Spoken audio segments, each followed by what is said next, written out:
Hi there, my name's Heather. Welcome back. This is the Ankara Book Club.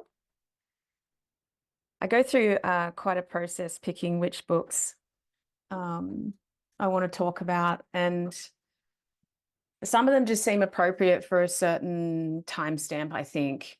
I've read a lot of books in my time, obviously, and I'm still actively reading, and this book club has really helped with that to create a good habit base around reading. It's something that can slip in and out, can't it? And we can definitely read too much, but I've always been probably a read too little kind of person for the amount I could absorb.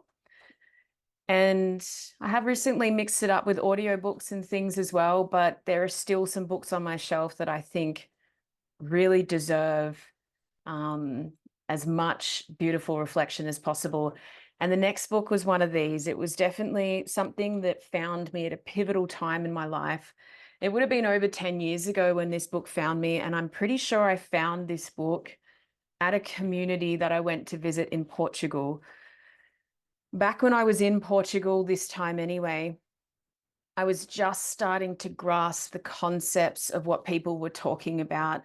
It was just before 2012, and I was there as a much younger woman, and I was really starting to grasp these concepts that people were introducing to me. It was this radical move towards community and away from the system. And this particular community represented what that looked like. They'd created both a community where you can live, farming, education. They had their own university programs. I noticed that everyone lives separately, but they had open relationship guidelines, which meant like, let's explore. The kids hung out together. They created their own sort of mini community. And I was wandering around personally visiting this place thinking like, okay, like this is possible. I'm not sure if I would choose it, but it's happening. It was a really eye-opening moment for me. And they had this little area, this information booth and this little gift shop.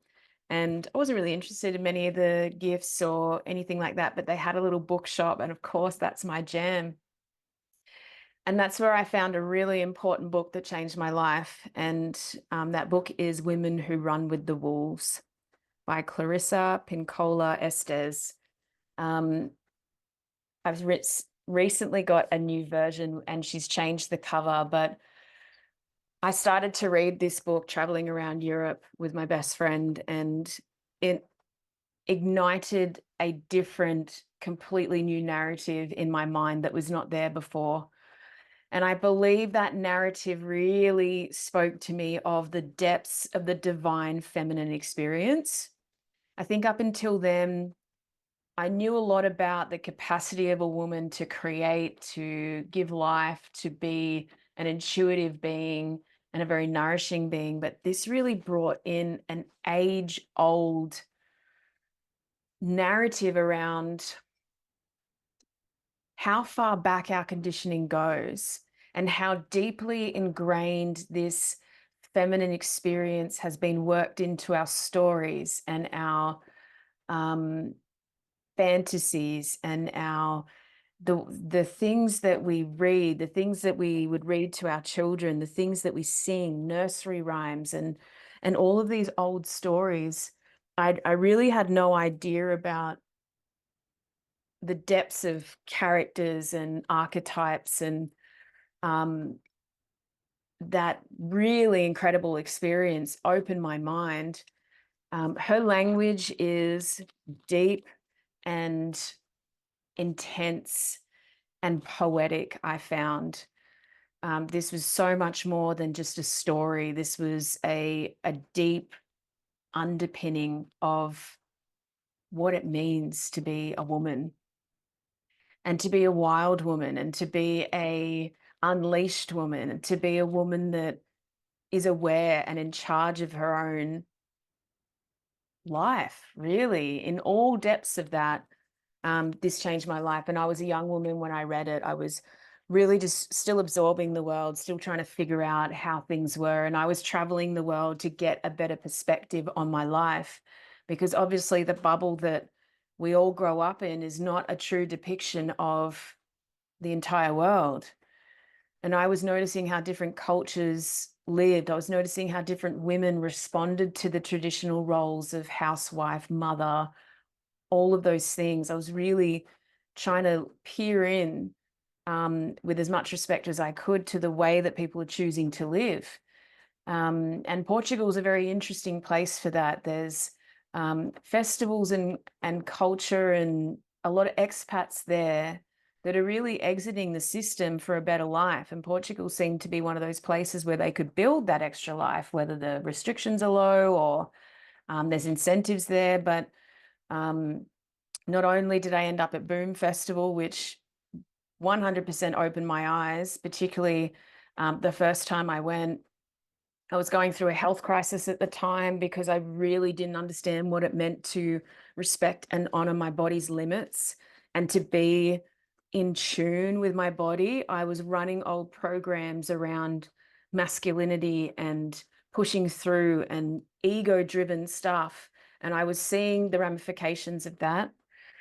We worked on a organic farm in Portugal with a engineer, a German engineer who was creating a hemp plantation in Portugal too. And we met some of his community, and it was just a very interesting time where I saw a lot of people that are obviously very switched on in their lives. They were doing things intentionally. They were doing things because of a broader worldview that I don't think I'd considered. Boom Festival, I believe it was 2012. At that stage, I'd never really seen anything like it. And as two young women going in, two young, relatively naive Australian women going into Boom Festival, I was just in awe, and I just witnessed everything. I didn't quite know actually how to participate at that time. And these were one of the narratives. It took me quite a while to read. There's a lot in here. It took me quite a long time to read, but it gave me the deep nourishment, the deep grit that I didn't know I needed to digest. It's like my mind was hungry for this information. And the part of me that had not awoken yet, the divine feminine part of me, started to emerge once this book entered my mind space. Hey, lovelies. If you're resonating with this content, don't forget to like it and subscribe to the channel. It really helps us out, helps out the channel, helps us to make beautiful content for you all. Don't forget to comment down below too if you want to share your experiences, ask us a question, and send in some requests. We'd love to know what you want more videos about.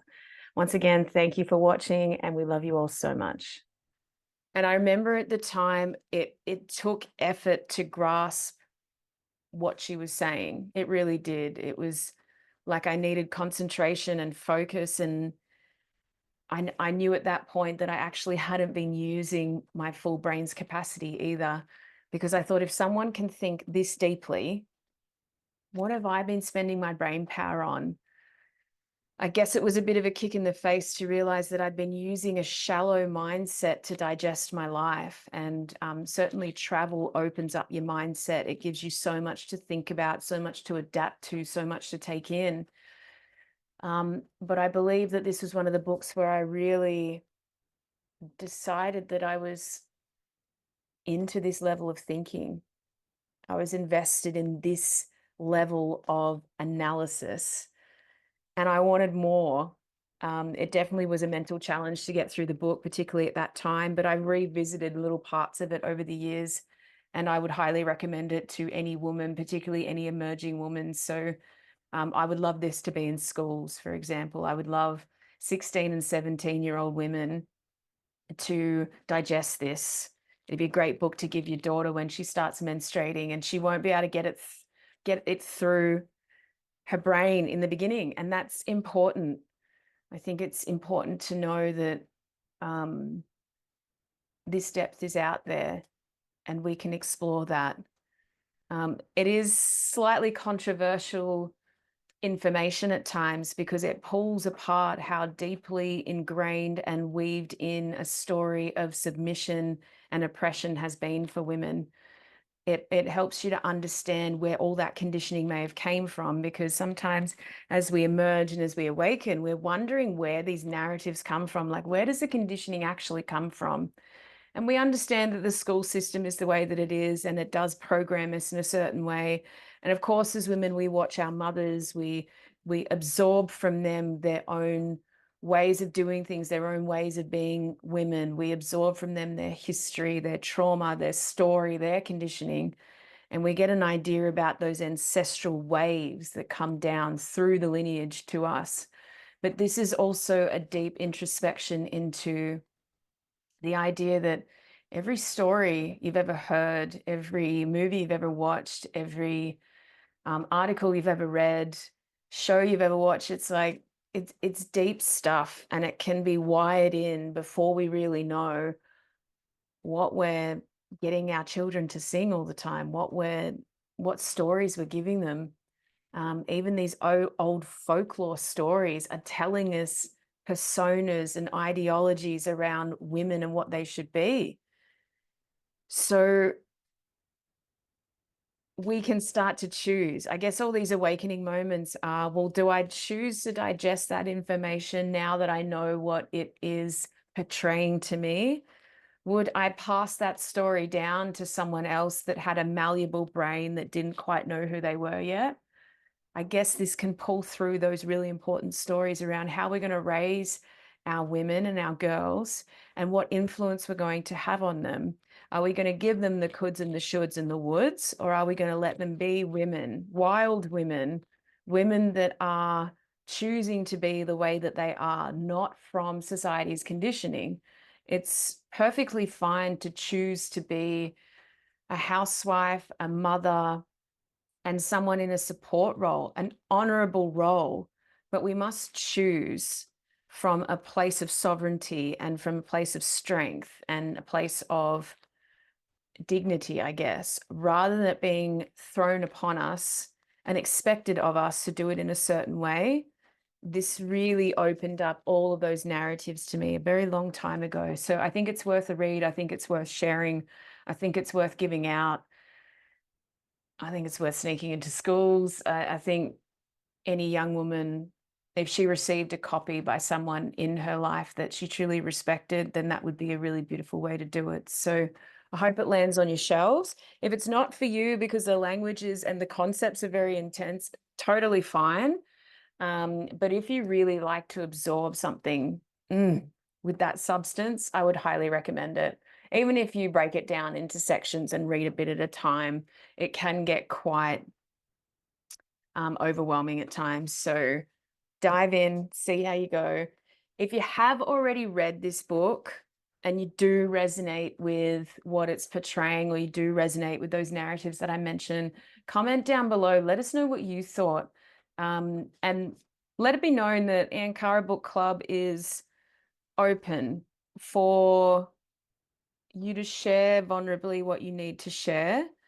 And I know sometimes, particularly on this platform, it's not 100% positive, and it doesn't need to be, but let me know what you thought of the book. Let me know what you thought of my review. Let me know if this book has found you. Even if you didn't particularly like it, let us have that conversation. Why not?